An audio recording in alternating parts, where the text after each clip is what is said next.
Sim, os meninos podem subir e o maestro Fabrício também. E vamos apreciar o que eles têm estado a preparar para nós nas últimas semanas.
Vamos aguardar só um minuto pela nossa artista.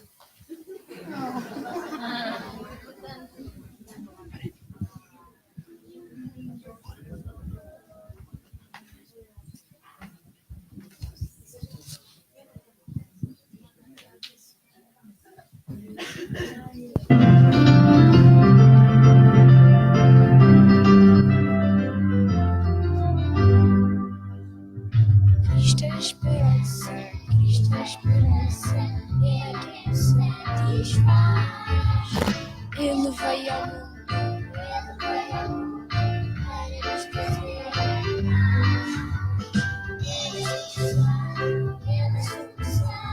Ele é a solução para mim. Para o meu caminho, para o meu caminho.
E ali ela deu à luz ao seu filho primogênito, enrolou em panos e deitou no manjedouro.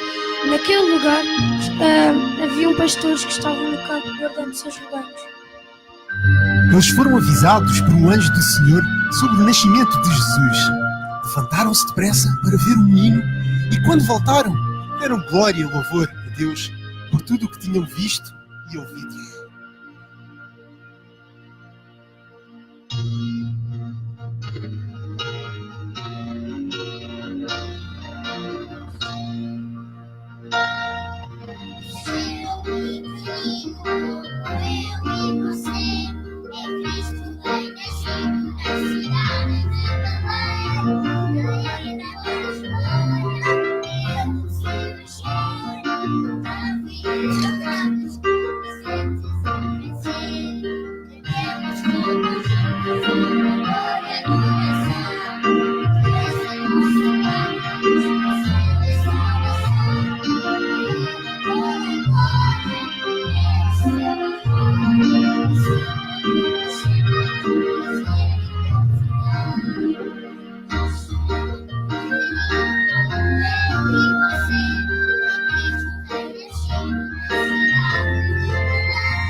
Bom dia, Igreja. É um privilégio para mim falar sobre o Natal. E nós estávamos acabados a cantar esta música ouvindo fiéis e estávamos a lembrar porque ela é uma música composta por um português, Dom João IV, rei de Portugal. E ela é cantada em todo o mundo, é conhecida em todo o mundo. A semana passada, no domingo, nós tivemos, eu e a família, estivemos no auditório do Casino do Estoril a assistir a um espetáculo com músicas de Natal, chamado White Christmas. E esta foi uma das músicas lá que foi cantada, juntamente com todas as tradicionais de Natal que todos nós conhecemos e cantamos. Não deixa de ser uma música extraordinária esta. E composta por um português, o que nos deixa de certa forma orgulhosos. Eu queria que abríssemos as nossas Bíblias, uma passagem muito conhecida de todos nós, e referente ao Natal, que é Mateus, capítulo 2, e vamos ler do versículo 1 a 12.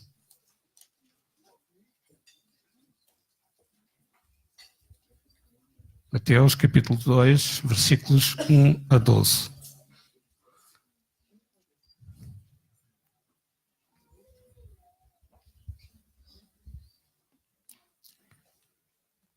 Diz assim a palavra do Senhor. Jesus nasceu em Belém, na região da Judeia, no tempo do rei Herodes.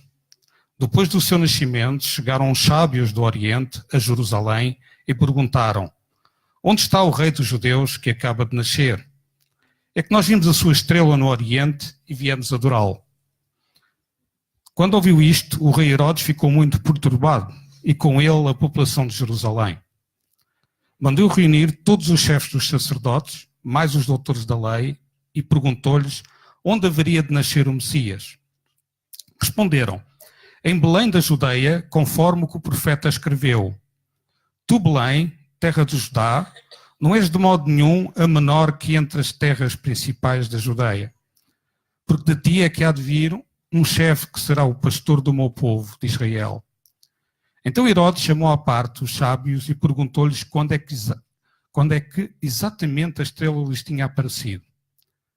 Depois mandou-os a Belém com esta recomendação: vão informem-se cuidadosamente acerca do menino e quando o encontrarem, venham-me dizer para eu ir também adorá-lo. Depois de ouvirem o rei, os sábios partiram. Nisto repararam que a estrela que tinham observado ao oriente ia adiante deles, até que parou por cima do lugar onde se encontrava o menino. Ao verem a estrela, sentiram uma alegria enorme. Quando entraram na casa, viram um menino com Maria, sua mãe, e inclinaram-se para o adorar. Depois abriram os cofres e fizeram as suas ofertas de ouro, incenso e mirra. Então Deus avisou-os por meio de um sonho para não voltarem a encontrar-se com Herodes. E eles partiram para a sua terra por outro caminho. Nós vamos ver agora um pequeno vídeo, só para ilustrar a passagem que nós lemos. Não sei se há a possibilidade de fechar. Podemos ver? E é uma música também de Natal.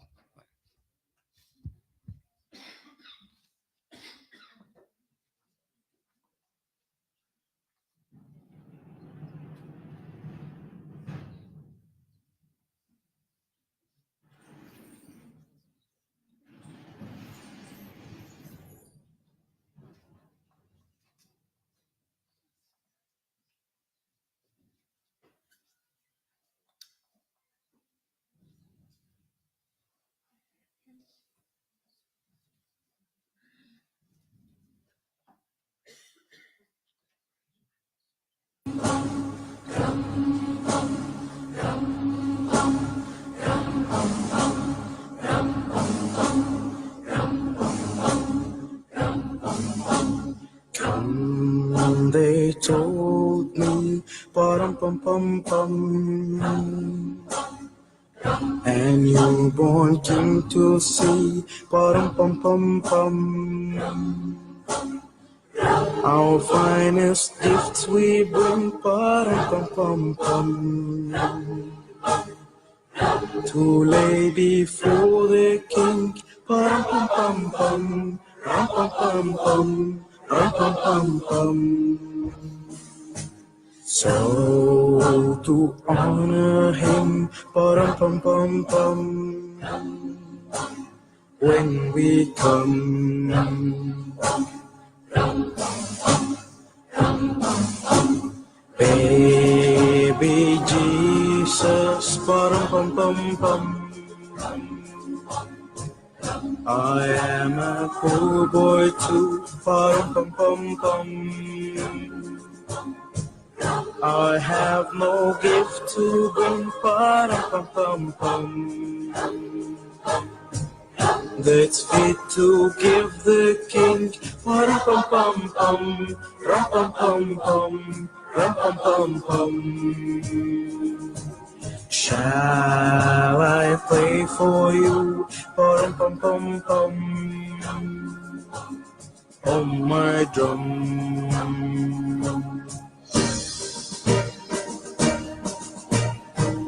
Every northern, pum pum pum pum, the ox and lamb kept time, pum pum pum pum. I played my drum for him, pum pum pum. I played my best for him, pum pum pum pum, pum pum pum pum, pum pum pum. Then he smiled at me, pum pum pum pum, play my drum.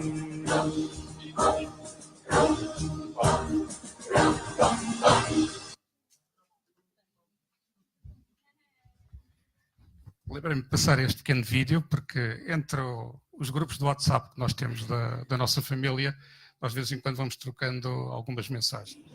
E a minha sobrinha que está no Abu Dhabi decidiu enviar este, para quem não se diz propriamente crente, até foi engraçado ela ter enviado o vídeo. Eu achei, bom, capaz de ser interessante mostrar aqui na igreja e ao mesmo tempo podermos ter um breve vislumbre daquele, ou seja, ilustrar a mensagem da passagem que lemos há pouco. Bom, aqui nós vemos, o tema de hoje será como sermos um homem ou uma mulher sábia. Não é? Nós vivemos em tempos em que olhamos à nossa volta, olhamos ao nosso mundo e às vezes duvidamos onde é que estão os homens e as mulheres sábias deste mundo. As decisões que são feitas ao nível político, ao nível económico, muitas vezes carecem de sabedoria. E nós não vemos isso. No entanto, nós lemos na Bíblia o relato de alguns homens, a Bíblia não diz exatamente quantos é que eles eram, e quem eram, não é? Apesar da tradição dizer que eram 3 e que eram reis, mas a Bíblia não diz que eles são reis, nem são 3.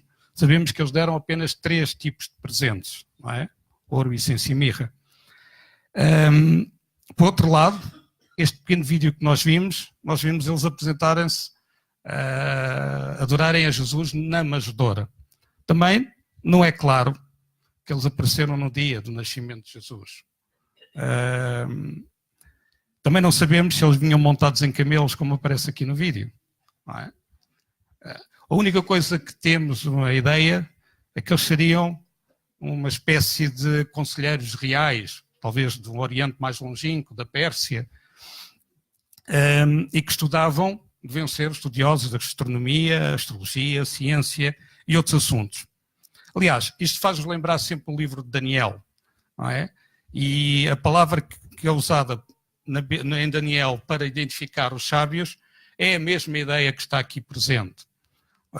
E aquilo que conhecemos do livro de Daniel é que os sábios eram aqueles que interpretavam os sonhos e as mensagens de Deus ao rei da Pérsia, ao rei da Babilónia.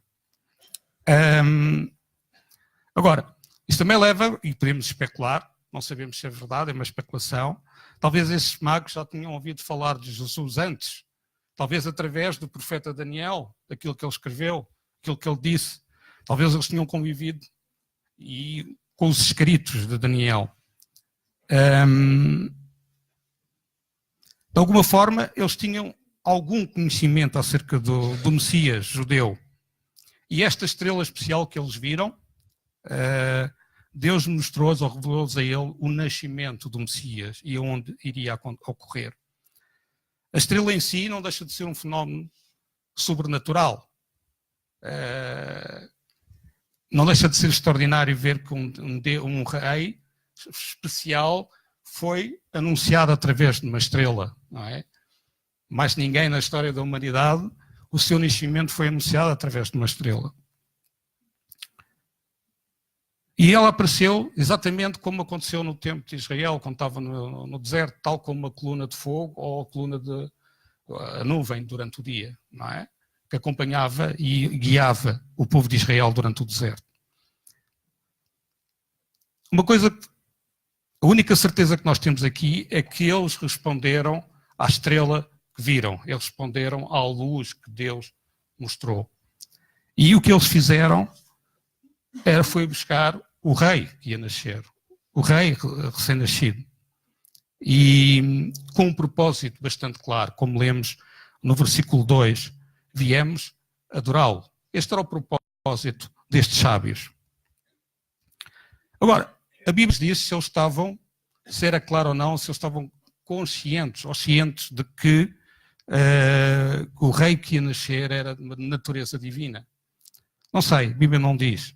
Mas as suas palavras e as suas ações mostraram que a homenagem que eles prestaram a Jesus não era uma homenagem normal.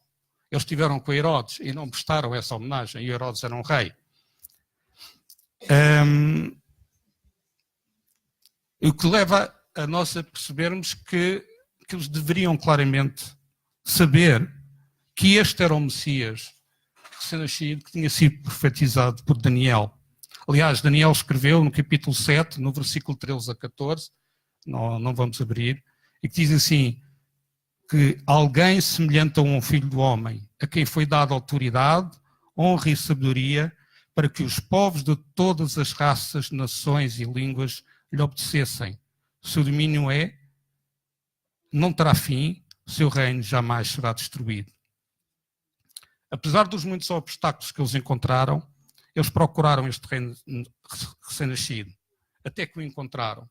E quando o encontraram, eles o adoraram. Isto leva-nos a 2 pontos que eu queria salientar na mensagem de hoje. A primeira, não é o homem que começa o processo de busca, é Deus que inicia o processo. E estaríamos muito enganados se acharmos que estes homens sábios procuraram Jesus por causa da sua sabedoria. Aliás, nós lemos em Romanos 3:11 e que nos diz: ninguém é sábio, ninguém busca a Deus. Em 1 Coríntios 1, no versículo 26 a 31, Paulo mostra que ninguém vê a Deus por causa da sua própria sabedoria, mas sim que Deus escolhe as coisas tolas do mundo para envergonhar os sábios, para que ninguém se glorie diante de Deus.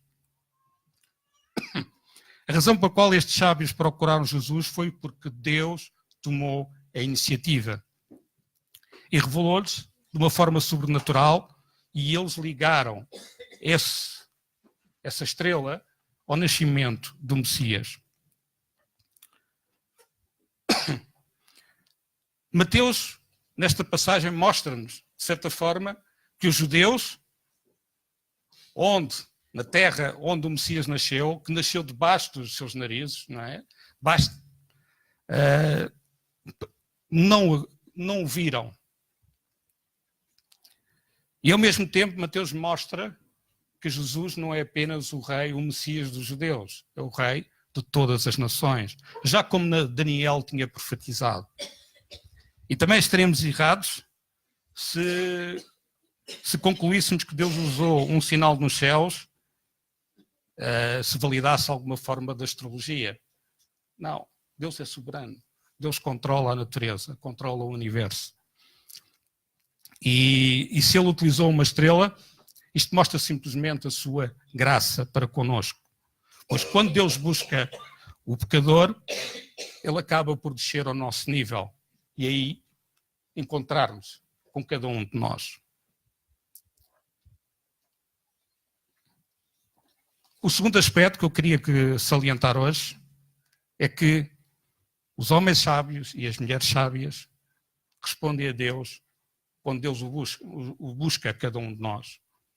E a resposta é sempre buscar a Jesus, o Rei. Normalmente este processo de procurar, de busca do Rei, não é normalmente um processo fácil. E haveria muitas coisas que poderiam impedir os magos de concretizar este objetivo. E o primeiro aspecto a salientar na sua busca é que eles procuraram a Jesus independente das dificuldades que iriam encontrar. Se nós olharmos e pensarmos um pouco, naquele tempo, viajar levava muito tempo, semanas ou mesmo meses. Se eles vieram da zona da Babilónia, da Pérsia, estamos a falar de muitas semanas ou muitos meses de viagem. Naqueles tempos não havia carros, não havia aviões, também não havia hotéis de 5 estrelas no caminho, em que eles pudessem parar para descansar. Corriam também o risco de serem assaltados. Era muito comum as caravanas serem assaltadas por grupos de salteadores. Provavelmente arriscaram passar noites frias e na zona do deserto sempre as noites, o dia é muito quente, mas as noites normalmente são muito frias. E eles passaram por tudo isso. E quando eles chegaram a Jerusalém, eles próprios sentiram dificuldade em descobrir ou obter informação aonde é que estava o Messias. Eles perguntaram, não é? Mas a pergunta que nós pedimos é assim, ok, tudo bem, eles passaram por tudo isso, o que é que os magos ganhariam em fazer esta viagem? Porquê passar por todo este incómodo? O que é que eles poderiam obter em termos de bens ou bens materiais ou de valor para eles próprios? Se calhar muitas vezes, como nós fazemos, procuramos alguma coisa para obter a resolução ou resolvermos os nossos problemas ou as nossas dificuldades do dia a dia. Ou então, sendo eles conselheiros reais, se calhar andavam à procura de obter um favor especial e serem conselheiros deste novo rei. Mas, no entanto, o que é verdade, aquilo que nós percebemos é que quando eles encontraram Jesus, Jesus teria menos de 2 anos de idade, atendendo à forma que Herodes mandou mandar todos os bebés do sexo masculino com menos de 2 anos. E Jesus só começaria o seu ministério cerca de 30 anos depois. Não é? Então o que é que eles iriam ganhar nesta sua viagem? No entanto, eles não disseram, nós vimos a sua estrela no Oriente e viemos buscar algo dele. Não. Eles vieram, trouxeram ofertas e viemos adorá-lo. Foi isso que eles disseram. O ponto é que quando Deus procura cada um de nós, nós devemos fazer tudo o que podemos, tudo aquilo que é necessário para buscá-lo, qualquer que sejam as dificuldades que nós encontremos. A razão para fazermos isso é porque Ele é o Deus vivo. E por isso vale a pena passar por dificuldades e problemas para o encontrar. Mas se a nossa atitude é errada, do tipo, eu só o seguirei se Ele fizer alguma coisa especial na minha vida, então nós não estamos à procura do Deus vivo, nós estamos à procura do gênio da lâmpada, que resolve os nossos problemas no momento. Não é? Sem dúvida que a vida dos magos tornou mais difícil enquanto eles procuravam Jesus. E isso também muitas vezes acontece às nossas próprias vidas. Quando procuramos Jesus, os tempos eram difíceis. Não só pelos nossos problemas, não só pelas nossas dificuldades, mas também o caminho, o processo a percorrer nem sempre é fácil. E quem disser que é fácil está a enganar-vos. A vida cristã não é necessariamente fácil. Deus abençoa-nos, eu creio nisso, mas nem sempre é fácil. O segundo aspecto, sobre a busca dos magos, é que os homens sábios e as mulheres sábias buscam Jesus mesmo perante o desinteresse dos outros. Nós vimos quando eles chegaram, aliás, o que é que seria, se nós pudermos colocar-nos nos pés desses sábios e sentir o que eles sentiram quando chegaram a Jerusalém, não é? Eles viajaram durante muitas semanas, durante muitos meses, para adorar o rei dos judeus, recém-nascido. Eles chegaram a Jerusalém, a capital da Judeia, a capital onde este rei recém-nascido iria governar um dia, iria reinar um dia. E esperaram, se calhar, as expectativas deles eram muito altas, que este povo de Jerusalém estivesse entusiasmado com o nascimento deste rei, do Messias. E nós vimos que eles perguntaram, onde é que está? Onde é que está o rei do Messias? Nós vimos a sua estrela no Oriente. Talvez um vendedor na rua diga assim, não faço a mínima ideia. Olha, não querem comprar um produto aqui, um dos meus, não é? Ou as outras pessoas, imagino que elas devem ter olhado para aqueles magos, sábios do Oriente, com ar assim um bocado, não é? Quem são estes? Quem são estes malucos que aparecem aqui a fazer perguntas sobre um rei, sobre um Messias que nasceu? Eles próprios devem ter sentido, bom, alguma coisa está mal, se calhar estamos a perguntar às pessoas erradas. E então decidiram ir até ao templo. E no templo alguém deve ter apontado, olha, o único rei que nós temos aqui é Herodes. O melhor é vocês perguntarem no palácio do rei. Mas o que é estranho é que dentro destes doutores da lei, dos sacerdotes, rabis, todos aqueles que conheciam as profecias, sabiam que o Messias havia de nascer, até sabiam o local onde deveria nascer, porque a Bíblia diz claramente, apontaram sempre para o sítio errado. Por outro lado, vemos também no versículo 3 que Herodes, quando soube, ficou perturbado. E toda a Jerusalém com ele. Eu imagino ser habitante de Jerusalém naquele tempo que o rei Herodes seria de ficar perturbado. Porque Herodes era um rei tirano que eliminou todos aqueles que pudessem de alguma forma fazer sombra ao seu reino. Mesmo que fosse de uma forma muito remota, ele eliminou-os. Aliás, quando Herodes morreu, ele já tinha assassinado o seu cunhado, a sua sogra, a sua esposa e 3 filhos. Além de todos os bebés de Belém que morreram pela sua decisão e todos os outros que a história que nós não temos conhecimento. Por isso podemos até ver a razão porque é que a própria Jerusalém ficou perturbada com a perturbação de Herodes, não é? Devem ter pensado, bom, há mais alguém que vai morrer, não é? Neste processo.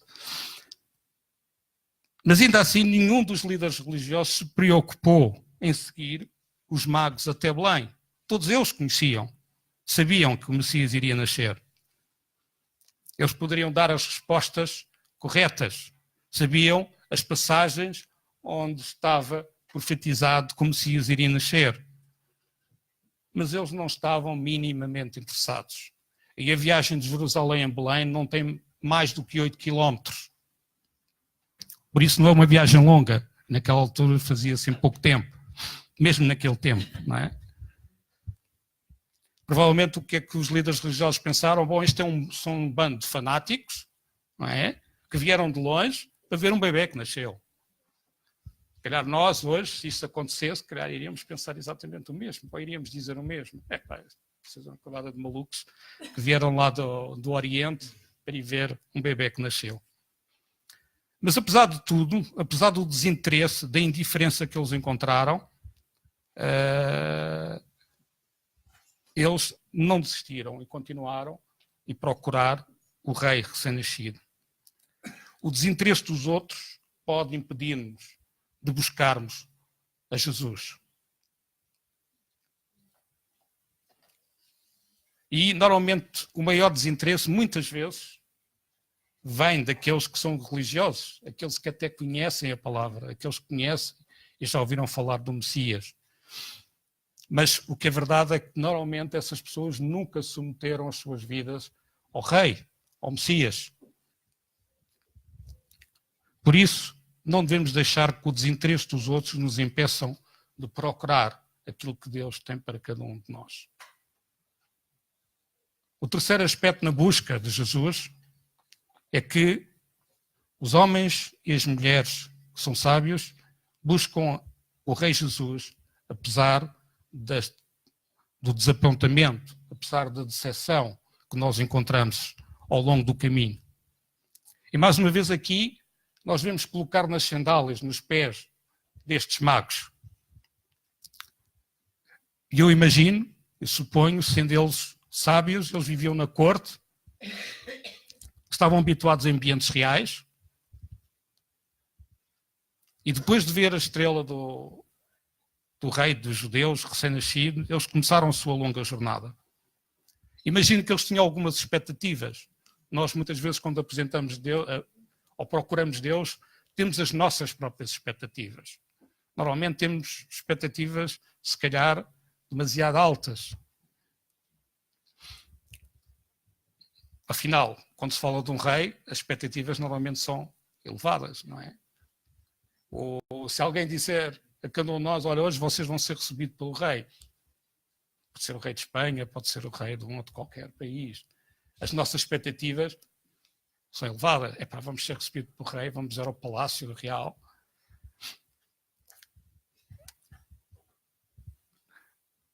Afinal, nem todos os reis têm uma estrela a anunciar o seu nascimento.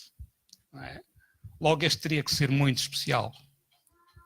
Nós vemos que eles foram ao Palácio de Herodes, mas também viram que o recém-nascido não estava lá. Talvez eles tenham pensado, se calhar está numa outra casa, num outro palácio deste rei, e estará guardado por muitos criados e guardas. Mas o que é que eles encontraram, estes magos? Entraram numa casa, como lemos no versículo 11, eles entraram em casa e viram um menino com Maria, sua mãe. É óbvio que já tinha passado alguns meses depois do nascimento de Jesus. E Maria e José tinham mudado para uma casa mais estável.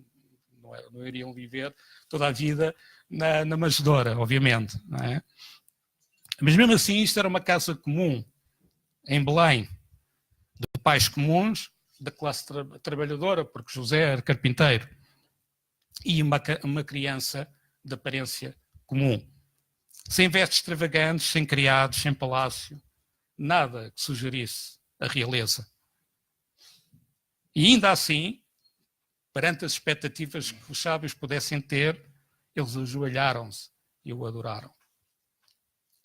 Poderão dizer, foi necessário um pouco de fé, não é? Não ver os símbolos ou os sinais da realeza e ajoelharem-se e adorarem. Eles tinham estado no palácio de Herodes, provavelmente viram o esplendor.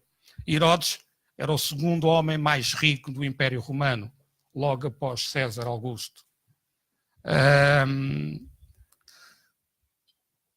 E neste cenário, nós vemos um cenário comum, onde eles encontram um casal e o seu filho. Jesus, bebê, não realizou nenhum milagre, nem tinha uma auréola na sua cabeça, como muitas vezes é representado, não é? Pela tradição. E os anjos não estavam a pairar à volta dele, não é? Também como vemos na tradição. No entanto, os sábios prostraram-se diante dele em adoração e presentearam com os seus tesouros. Se eles tivessem ficado desapontados ou decepcionados, provavelmente não tinham feito isto, não se tinham prostrado perante ele, não se tinham ajoelhado. Quase sempre, ou melhor, provavelmente nós não vamos encontrar o Rei Jesus segundo as nossas expectativas, segundo os nossos desejos. Quase sempre temos a expectativa que ele resolverá todos os nossos problemas, de uma forma rápida, num estalar de dedos. Mas, na verdade, às vezes até parece que ficamos com mais problemas do que antes. Quase sempre esperamos uma vida abundante e que isso não inclua sofrimento. É óbvio que ele dá-nos a vida abundante, não é? Mas quem aprende com os magos, com estes sábios, olhará para além das decepções, para além do desapontamento, para além das nossas expectativas frustradas. E se prostrará diante de Deus, de Jesus, como seu rei, com os olhos da fé. Os homens e mulheres que são sábios procuram Jesus como seu rei, apesar das dificuldades e do desinteresse dos outros e do desapontamento. E o último aspecto que temos que considerar na nossa procura de Jesus Cristo é que os homens e as mulheres sábios buscam o Rei Jesus, apesar da própria dignidade. Estes magos deveriam ser homens importantes no seu país. Eles seriam o equivalente aos membros de um governo, seriam conselheiros especiais do rei, seriam assessores, como diríamos hoje, dos governantes, dos ministros, dos secretários de Estado, e ocupavam posições de responsabilidade nos seus países. Eles tinham riqueza e influência, e, no entanto, aqui vemos estas pessoas a prostrarem-se no chão sujo de uma casa humilde em Belém, perante um bebê, sem sinais de realeza, sem sinais de grandeza. E aqui faz-me lembrar sempre também a ideia de Eliseu e do general, não é? Em que ele achava que banhar-se no rio, então os rios da Síria eram melhores do que o rio Jordão, do que eu banhar naquele rio, não é? A questão da dignidade. No entanto, nós vemos pelo versículo 10, quando eles viram a estrela ao saírem de Jerusalém, com destino a Belém, ficaram muito alegres. E quando chegaram à casa onde estava Jesus, eles não foram impedidos pela sua própria dignidade ou orgulho. E prostraram-se e adoraram o Senhor Jesus. Claramente, Herodes não teria nunca prostrado no chão, com exceção do César, que era o imperador, não é? Os próprios escribas em Jerusalém e os sacerdotes também não sabiam nada da adoração dos magos. Eles prostravam-se, os escribas, prostravam-se quando era apropriado, mas apenas no tempo quando os outros podiam vê-los. E só os magos o fizeram de uma forma aberta, séria, honesta, sincera, embora Jesus não fosse reconhecido pelo seu próprio povo. É óbvio que agora, transpondo para os nossos dias, nós já não adoramos a Jesus como um menino de Belém, aquele que nasceu. Nós adoramos o soberano do céu e da terra, que morreu e ressuscitou. E também sabemos que voltará um dia em força e em poder para reinar para sempre.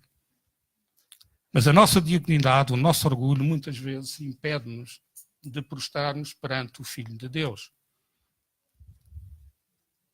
O que pensam os outros, ou o que pensam os outros, se eu me empolgasse, entusiasmasse perante o Rei e me prostrasse perante Ele? Muitas vezes pensamos, os outros vão pensar que eu sou um louco fanático, não é? Herodes e os líderes religiosos da altura mantiveram a sua dignidade, mas perderam a bênção de poder adorar o Rei, o Filho de Deus vivo. E por isso nós devemos engolir a nossa dignidade e juntarmos aos sábios no chão, prostrando perante o nosso Rei e recebê-lo como nosso Rei. E para concluir, para terminar, nós vemos pelo versículo 12 que os magos, depois de darem os seus presentes, eles retornaram para a sua terra.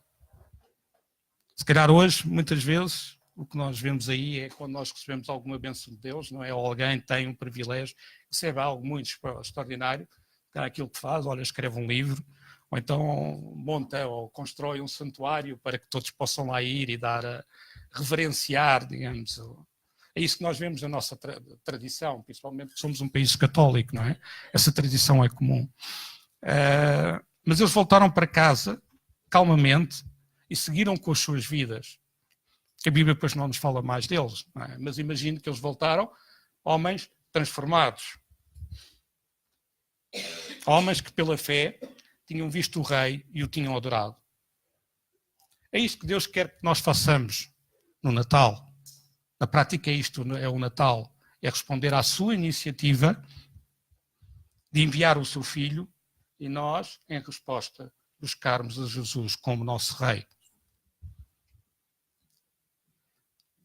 Ou seja, depois de encontrarmos a Ele, depois de o buscarmos e encontrarmos e adorá-lo, regressar aos nossos lares, ao nosso mundo, com pessoas diferentes. Pessoas que agora vivem sob a soberania do Rei. Nesta história nós encontramos 3 tipos de pessoas. Um grupo de pessoas, o primeiro é aqueles como Herodes e os sacerdotes, que ouvem falar de Jesus, mas são hostis a Ele. E que querem eliminá-lo das suas vidas. Porquê? Porque ele é uma ameaça ao seu estilo de vida, à sua maneira de viver, àquilo que eles pensam.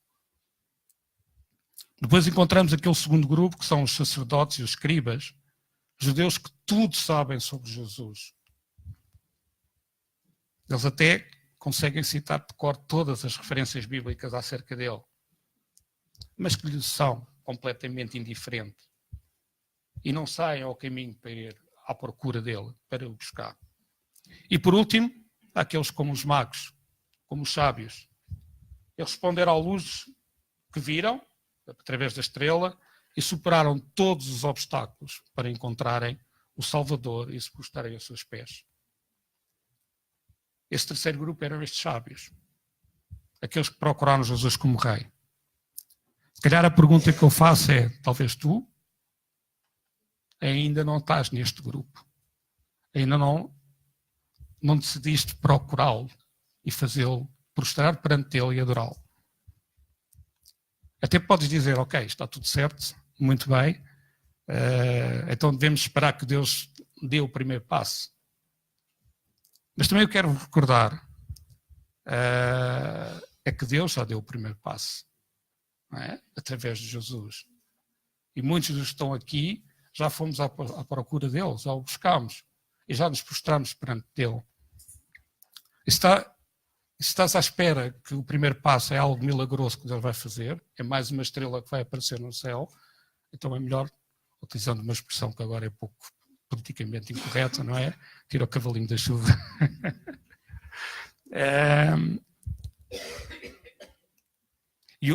Mas o facto de estares nesta sala a ouvir esta mensagem hoje, ou ler esta passagem, é uma forma de Deus tomar a iniciativa e apontar o caminho para que tu possas ir buscar esse Rei Salvador. Muitas vezes é verdade que nós não percebemos quando Deus toma a iniciativa. Às vezes estamos tão distraídos com o nosso dia-a-dia, com a nossa vida, com os nossos problemas, e e não vemos quando Deus toma a iniciativa na nossa vida. Por isso, a forma mais comum de Deus buscar as pessoas hoje é através do testemunho, é através da sua palavra, é do testemunho e das palavras dos seus, daqueles que já o aceitaram, que já o receberam e já se prostraram por ele, perante ele. Portanto, para sermos sábios, homens sábios, mulheres sábias, e começarmos a nossa viagem ao encontro de Jesus, devemos lembrar, recapitulando os 4 pontos que vimos hoje. Não deixar que as dificuldades do processo da viagem nos impeçam de buscar a Jesus. Não deixar que a indiferença dos outros nos impeça de buscarmos a Jesus. Não deixarmos que as decepções ou o desapontamento na nossa vida nos impeça de buscar a Jesus. E por último, não deixar que a nossa dignidade nos impeça de buscar a Jesus. Amém.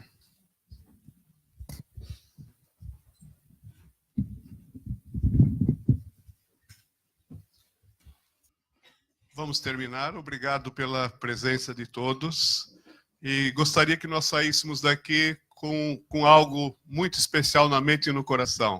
Nesta época do Natal, vamos lembrar que Deus tomou a iniciativa de vir ao nosso encontro, enviando Jesus Cristo para se identificar conosco, para morrer na cruz no nosso lugar.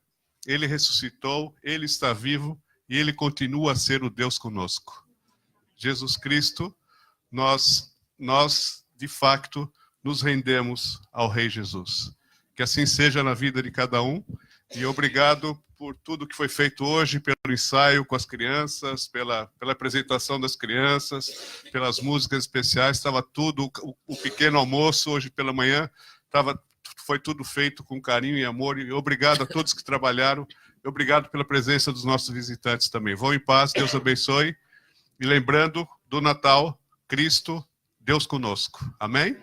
Vão em paz. Obrigado.